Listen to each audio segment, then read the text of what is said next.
Fox Focus. A few minutes for a closer look.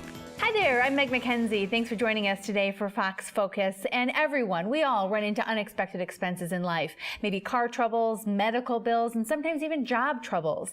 Eleanor Henderson from Associated Bank is with us today to talk about how to build our savings, which can provide financial relief in an emergency situation. Eleanor, thanks for talking with us today. Thank you for having me. Well, let's first talk about savings. Why is it important to have savings? Well, you want to have peace of mind. If something comes up like an emergency, you won't go into debt with your regular, day-to-day bills and money. You'll have that savings to the side for that. Okay. And is there a certain amount of money that I should have in savings? No, what you need to do is just sit down with your bills and make sure that you cover the necessities first when you're saving. So if you have to dip into the money, you're covering the necessities first if some tragedy happened. Okay. Or like emergency happened. Like a car, we always think of car troubles or medical bills, that sort of stuff. Okay. So should I have maybe 1 month's worth of income in savings, or should I have more than that? Well, the rule of thumb is 6 months worth of savings. Okay. That way you'll have a lot of peace of mind, you'll be comfortable, and that's a good, nice cushion for you in your next endeavor. 6 months, that's a good rule of thumb. So what's the best strategy to start building my savings? There's a lot of ways you could start. First, again, you want to sit down, go over your monthly bills, and go over the necessities, set up a separate account for that. You can also use direct deposit. That way you don't have to think about putting money in there.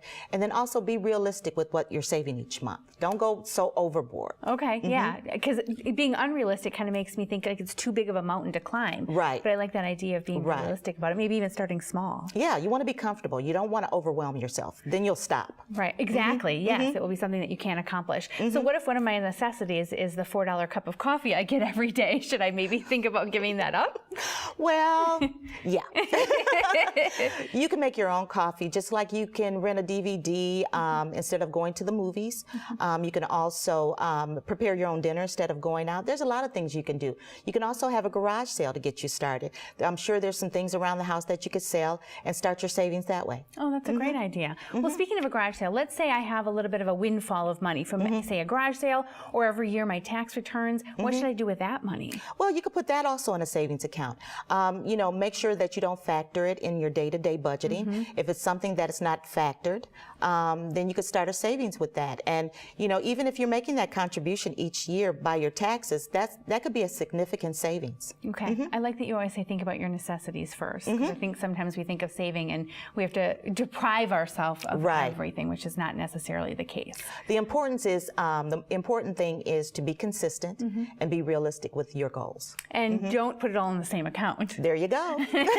Keep that checking and savings account separately. So just to wrap up before we go, what's the most important thing to remember when it comes to building our savings? Well, start small, be consistent, and I would think you should do a direct deposit. That would help a lot, because that way you're not thinking about it. It's systematic. That's very true. Direct deposit. I know I do that in my own life, so I don't see the money. I don't have a chance to touch it. I think sometimes even people put it in their one account and then they transfer it. Don't even do that. Just do the direct deposit. There you go. I like that idea. Such great advice from Eleanor today. It is doable. It is accomplished. You can accomplish it. Starting small, cutting back on your day-to-day expenses, and just coming up with a plan is such a great idea. And there's actually more advice out there for you too if you visit mutualmilestones.com. Eleanor, I feel like I can do it now. Good. Thank you. Thanks for the great advice.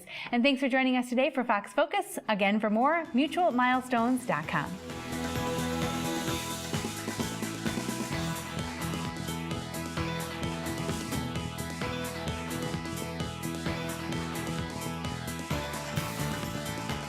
Interested in appearing on Fox Focus? Email us at foxfocus@fox6now.com.